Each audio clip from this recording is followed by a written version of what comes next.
comprei a paleta de sombras mais legal do planeta Terra e eu vou provar. Essa aqui é a Lightwork Volume Sight da Danessa Myricks e essa mulher é um gênio. Isso aqui, ó, é um espelho. Eu vou deixar ele aqui do lado, mas não é pra esquecer dele. Realmente vamos apreciar as cores dessa paleta. Mas ela é grande, como é que eu vou levar ela pros locais? Mini paletas magnéticas. Mini paletinha, como é que carrega? Lembra do espelho? Magnético. Ah, mas então só consegue carregar uma por vez? O negócio era desse tamanho e foi pra esse. Ah, mas isso vai abrir na bolsa porque é só magnético. Vem com essa bolsa, estrutura. Esse negócio fecha, não abre mais. Não sai, não vai pra lugar nenhum. Genial. Agora a paleta tá muito grande, eu queria uma coisinha menor, só queria carregar mesmo uma. Eu queria outras cores. Calma.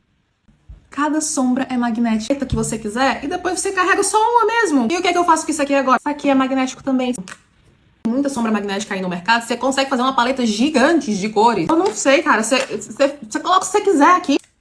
O nível tá alto.